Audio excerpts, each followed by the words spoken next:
Hello, everybody. My name's Brian. I am the creator behind Let's Talk Life. I wanted to tell you something that happened to me about 6 weeks ago on one of my last trips where I was doing the interviews down in Santa Monica. I'm sharing this because I believe it was a spiritual attack that manifested as a real attack. It shook me up a little bit, I'm not going to lie. But I'm okay. I just feel like the enemy, for those of you that understand that we are in a spiritual battle here on earth, that the enemy doesn't like what we're doing with this channel, and tells me that what we're doing is helping, and we're doing good work. We're doing good work. So again, about 6 weeks ago, I decided to drive down to Santa Monica and try to do some interviews on the pier. We'd done it before. I went with my son, and we had great success. Lots of people were interested, didn't have any issues, and again, tried to do it again. So I went out there. This time, my son couldn't go. He was supposed to go, but he could not make it for some reason. And I didn't push the issue. I just said, okay, I'll go by myself.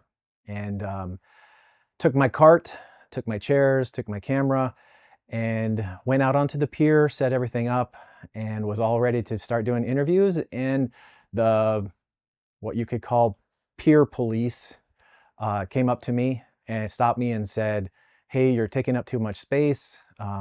You can't do your interviews here with this big of a setup.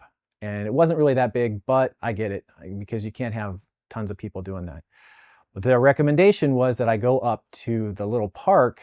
Anybody who's familiar with Santa Monica Pier knows there's a little park right north of the pier, and it stretches right along the road there. I think it's Highway 1 actually.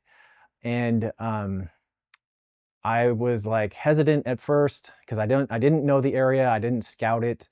I always scout my locations just to make sure everything's safe. So I packed everything up, and I thought, well, at least I'll go ahead and check it out. So I went up there, checked it out, and there were a whole bunch of vendors up there, people who were selling like hot dogs. You've seen the carts with the umbrellas. Everybody was selling churros and hot dogs and things like that. I asked a couple of them where there was some free space if it was okay if I was to set up, and they were like, yeah, sure, we'd love to have you. Very nice people, no issues. So I sat down, set everything up, and just waited for people to show up. And sure enough, I got a few people. I was there for close to 5 hours and didn't have any incidents. Good interviews, good people. But I did notice after a while that some people started to congregate around my area. It wasn't a particularly special area. It's just a little grassy area. And I would call these people local people who I wouldn't necessarily say they were homeless, but I could tell that they were there. They've been there before. And they were like conversing with themselves, kind of like in little small groups. No big deal, no issues. Well, a couple of them wanted to be interviewed, and so I interviewed them, and they weren't particularly great interviews. It was kind of hard to understand what they were talking about, so I didn't make a video out of them. But I did notice again that they were like in little groups, and they were talking to each other, but no issues. But they were hanging around my area. I had an extra chair, and one of the guys sat in it.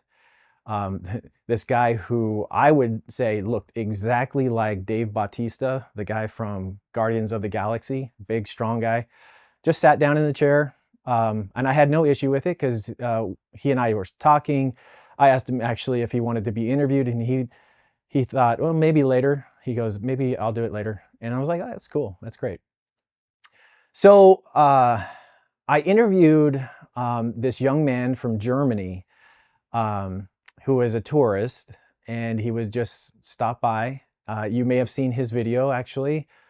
His name is Philip, and I just released his video actually before this one. And it was a great interview. If you haven't seen it, I highly recommend going to watch that video. But in the video, at the end, I've begun to ask people if there's any question they have for me. Is there anything they want to know about me or ask me? And he asked me, well, actually, you know what? What's been the most powerful thing someone has said to you? What has been the most impactful thing someone has said to you? And so I shared with him, and I'll actually share that portion of the video because I have it recorded, and we'll come right back. What is something you have heard as your mental coach and that really stuck with you, positive as negative? As far as yeah, situations like these where people situations talk like to you and about problems or try to face or overcome certain situations. Yeah, let's see. Well, a couple of weeks ago, I was down in Huntington Beach, and a woman, a young girl, but she's probably in her 20s. She was sharing how she was going through suicidal thoughts, and she shared those thoughts. She shared how she got through it, and at the end, because I have a Christian faith, right? And I believe that Jesus is with us. She said, what you're doing is powerful, and Jesus is using you to share these messages. And she said, I bet Jesus is so proud of you. And when she said that, I could not, I cried a little bit. Yeah. And to me, that's kind of like why we're here, is because it's kind of like all of this really is great, but when it really comes down to it, to me at least, it's, do we have faith that Jesus died for us? And so that has stuck with me. That is the most powerful thing that anyone has said to me. You would think it would be something else, I think, but I can imagine. yeah, but that got me. Yeah. Because that's kind of feel like that's kind of what drives what I'm doing. Because for me, it's, I try to do good. I try to do good in the world. My job is kind of around public service. I mean, I work for the county, right, of Fresno. And but in deep down, what I really feel helps people is a relationship with Jesus. Yeah. And to hear someone say, I bet Jesus is so proud of you for doing that, is just melts me, And so that's been the most. Imagine. Yeah. So as you can see, that was how I felt. I felt like really what I'm doing is kind of like spiritual work. I don't go out and I don't preach the gospel. I don't tell people they need Jesus or anything like that. I say, in the course of the conversation, in the course of the interview, if Jesus comes up, I'll share it. I'll share him, and I'll share what he's done in my life. But I don't go out and I don't try to preach it to people, because I don't think that's what God wants me to do.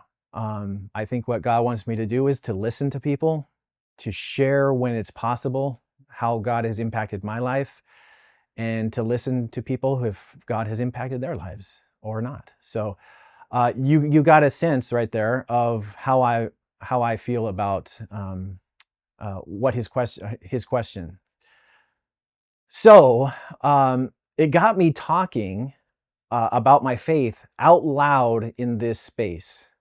Um, Something that I don't normally do. I mean, if I do it, it's usually in a conversation that's a little more or less public, right? This is a very public space. People are walking by, people are hanging out. Again, I had the local people hanging out, and again, I'm talking about my faith out very loudly. A couple more interviews go by, and I had this group walk by because I was sitting right next to a walkway, a pathway, because I need people to kind of walk by and see the sign and see the camera. And this group, it was a group of Hare Krishnas. If anybody's not familiar with Hare Krishnas, it's a like a religious sect, I believe based out of India, but they're down in Southern California. And this was like a group of supporters, or maybe they are true Hare Krishnas, I don't know. But they were coming by and they were hitting their drums and chanting to like a beat, saying Hare Krishna, Hare Krishna. And it was very loud, so I had to pause the camera in my interviews. So time went by, and I was interviewing this man, this grown man from Southern California, who originally was from India. His wife was standing right by me, and his daughter was standing by her. And so I was interviewing him, and we're doing great, getting great stuff. And the Hare Krishna group was coming back. So it'd been a couple hours, I think, or at least an hour. And I told him, hey, we're going to have to wait because they're going to be too loud and I won't be able to hear them on the microphones. So I actually have video of this, but I wanted you to see that the Hare Krishna group actually got attacked. They were attacked by one of the guys, I would say the local people, who were sitting by me, not the guy who looked like Dave Bautista. He was just sitting in the chair. But the guy that was kind of with him got riled up for some reason, ran over to the Hare Krishnas, the lead group of them with the drums, and started hitting their drums. And I'll show you that video right now. How to even make bonding with the child is a tricky question. It works sometimes, it doesn't. Yeah, I guess just keep trying. Okay. Well, this is going to get real loud right here. The Hare Krishnas are back. Oh. Yeah. I was a serious devotee for a few months. Oh, what's that? I was a serious devotee for a few months of Hare Krishna. Oh, wow. All right.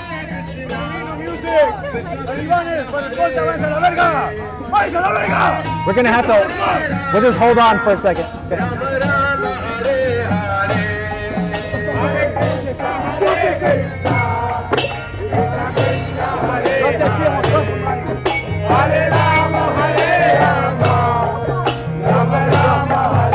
Okay, so you saw him go up, hit those drums. It was, at the time, I was thinking the guy was just excited and wanted to hit the drums, and maybe he was, maybe he knew them. I didn't know. Nobody knew. I don't think. And it all changed when he ran back behind me. And I'm always nervous when I'm doing the filming because I'm kind of at risk when I do the interviews, because somebody could just walk up behind me and hit me in the back of the head. I know of a guy who I used to work with who was down or up in San Francisco, and he got hit in the back of the head and got knocked out, and no one helped him. It was kind of a strange thing, but so I'm always a little nervous about that when somebody runs behind me. So I turn and I look as I hear this commotion, and that same guy who you just saw hit the drums went right into the group, the big group of Hare Krishna supporters or group, and started hitting them, like physically punching them in the chest, in the face. And there were enough of them there that you can actually hear it in the video where they tell them to, F off. Sorry about all the profanity in this video, but this is life, right? This is talking life. But they were able to fight him back and push him away, and they just kind of regrouped and were able to continue down the pathway. Well, at that point, I'm a little concerned because actually I'm more than a little concerned. I'm very concerned because this is the guy who has been sitting by my stuff, by my chairs and camera and everything for the last couple of hours. And he ends up sitting down right on the other side of my cart, because I had my cart off to my left. And you can hear him in the video, and I'll play that portion of the video right now, where he is directing some comments towards me and to the gentleman that I'm interviewing. So we'll play that right now. Oh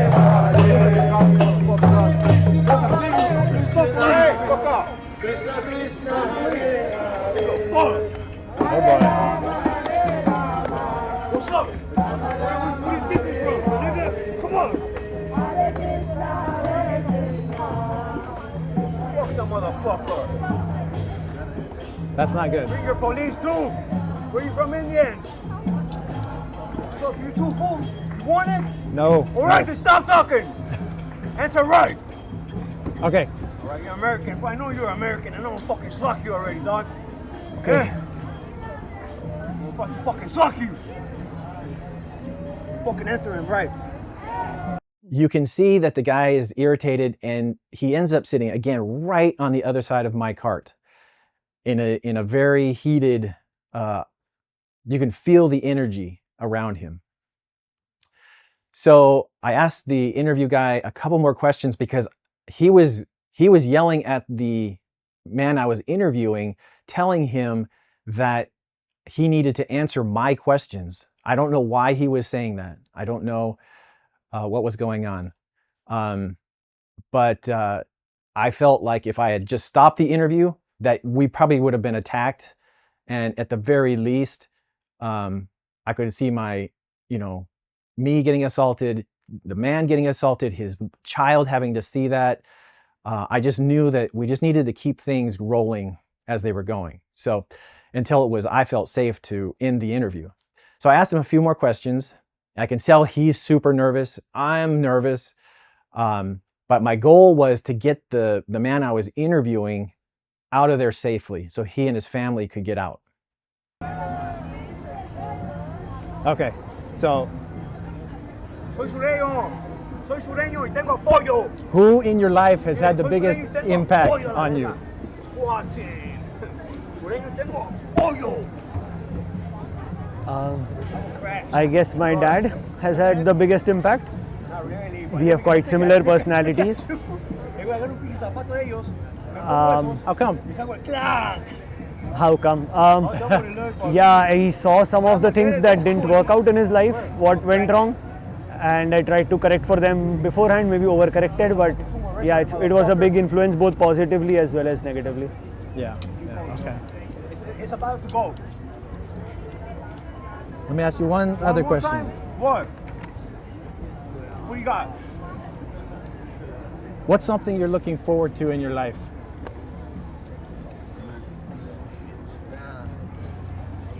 I am looking forward to getting answers to understand what I want to do. Momento. I hope Una historia. I Te cuento más. keep exploring different things, and I hope I get an answer that, yep, this is what I should be doing, and like to find purpose Yeah. is what I'm looking forward to. Awesome. Well, thank you very Thank you. much. I appreciate it. Thank you. Thank you. Time went by a little bit. I was able to wrap up the interview, and the next step for me was to safely put my camera gear away, because this is my personal equipment, and I didn't want to just get up and put the stuff away. So I very slowly began to unscrew the mounts, the cameras, everything, and slowly put my stuff in its cases. Luckily, the case was at my feet. And I knew at some point, though, I was going to have to stand up, and I was going to have to get the chair from his friend, the guy that looked like Dave Bautista. And for some reason, his friend wasn't doing anything. I looked at him a couple of times because he was more in my eyesight, and I could see that his friend was just like shaking his head when he heard his friend, the guy who attacked people, his friend was just shaking his head like he was embarrassed for him. But it looked to me like that the guy who attacked people had done it in the past. He made reference even to call your police. So I'm sure this guy has had police contact before. I didn't call the police because I felt it was a volatile time. Like if that guy would have seen me on my phone, I could see him coming to attack me then. So I knew at this point I had to get up to put my chairs away, put my camera bag into the cart, and then try to safely, get out of there. So as I stand up, sure enough, the guy who attacked the Hare Krishnas came at me, yelling something I don't remember. The cameras are off, so I don't have video footage of this. But he swung at me, and I was able to back away just enough, and he hit me square in my left chest pectoral here, right here. And it was a good hit. It was a good thud hit. And at that point, I was like, whoa, this is real. And I was awake. Like I just woke up like, I might have to fight for my life here because I don't know what this guy's intentions are. And I couldn't run off because I had my camera stuff there. So at that point, like I said, I felt like it woke me up. And I stood up, stood strong, braced myself, looked right at the guy, looked at his friend, the guy who looked again like Dave Bautista.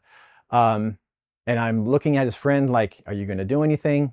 And I can tell again that he's probably seen this many times before and wasn't going to get involved. So I knew I was on my own. And there were people everywhere around us. Nobody would do anything. Nobody stepped up. Nobody called the police. Nobody called the peer security. So I knew I was going to have to get out of it by myself. And for whatever reason, I felt safe. And I don't know if it was because he hit me and it woke me up or what, but one of the things that the guy who attacked me said right before he attacked me is he said, "Oh, you don't have your bodyguards here anymore." And I thought about it and I was like, what do you mean bodyguards? I had never had any bodyguards. There was no one there with me the entire day. And when I tell you that I feel this is a spiritual attack, I truly, truly believe that. I'll go back a little bit. Every time I have gone out to do these interviews, I have felt this overwhelming feeling and thoughts of failure. Like I'm going to make a fool out of myself. I'm going to get cited by the peer security guards there or police. I'm going to waste my time, waste my money, because it does cost me time and money to go out and do this. And every time, I've done it 3 or 4 times now, and every time I get those same feelings, even though I've had tremendous success, where people have given amazing testimonials and talks about their faith, about their lives, and yet I still get those feelings. And some people, I think the world would look at that and say, "Oh, that's just you. You don't trust yourself, or you don't believe in yourself." And I would say maybe that's true. Maybe that's how I would look at it if I didn't have faith, my faith in Jesus. But what I would really say is that I feel that that's a spiritual attack, what we call the enemy, right? You could call it Satan, you can call it evil spirits, but I feel those are dark spirits that attack for a reason, and I believe those attacks are coming from the enemy, Satan, the dark spirits, because they know what I'm doing. They know what we're doing as this channel is working for the goodness of Jesus. Kind of inadvertently a little bit, because I wasn't really trying to make this a religious channel, and I'm really not still trying to make it a religious channel. It's like I said before, I feel it is, my faith will come up naturally. I'm not going to force it down anybody's face or anything. So when the guy says to me, "Oh, you don't have your bodyguards here anymore," I feel, I've talked to people and I don't know if they all agree with this, but that there may have been angels back here, you know, behind me, beside me, protecting me. And then, you know, I think people would say, well, then why did you get attacked? And I would say this, I think I got attacked because Jesus let it happen. God let it happen to wake me up. That hitting me in the chest woke me up and said, this is real. This is important. Know what you're doing and know what you're getting yourself into, but understand that this is a battle and that you need to be prepared, that you need to think about what you're going to be doing with these videos and what you're going to be doing with, you know, future videos. But know that I am not going to let anything else happen to you. And I say that because as I'm putting my gear away, I had an overwhelming feeling of confidence. And for some reason, you can come up with whatever reason you think, that guy who attacked me, who was standing just on the opposite side of my cart still, stood there and didn't try to attack me again. Maybe because he felt I was going to hit him with a chair. I don't know. But for whatever reason, he didn't attack me. And I think those angels came back and they stood with me and protected me, because I was able to not only, you know, stand there with the cart between us, but I was able to put all my gear into that cart and roll that cart away. I never turned my back to the guy, just so you know, but I rolled that cart away and was able to get home safely without any further, you know, things happening. So, like I said, I think it's a spiritual attack. And I think the reason it happened was to wake me up. It's not going to stop me from making these videos. It's paused it a little bit because I do feel like I need to have a better plan. I think in the Bible, it talks about going out in twos. And so maybe having someone there. I would also like to say I'm so happy that my son wasn't there, because if he would have attacked my son, I don't know what would have happened in that scenario. But I feel like God kept my son home for a reason. And so you can, again, there's a faith side to this, and then there's like a humanistic side. And you can look at it in any way you want, but I choose to look at it in a faith side and say, thank you, Lord, that you kept him home. Let me deal with that on my own, and nothing, you know, escalated from that. I would also like to say that I feel like there are no coincidences in this life. Ever since I've been doing the channel, I have seen people come up to me and say, God told me to come over here and talk to you. Or I was just walking through here and I felt something call me to talk to you. And there were other people who don't have faith in Jesus, who came over and said the same thing. And I explained to him, I said, there are no coincidences. I don't feel there are coincidences in life, because that's, to me, how God works. God works in mysterious ways that we don't understand. To sum this up, I would just like to say thank you all for watching. I hope that at some point you get something out of these videos. I think these are real people sharing real life experiences. Nothing is scripted. Nothing is planned. It's just people who are willing to share difficult things in their life and how they've got through them, and showing the importance of human connection. So thank you again. And until next time, let's talk life.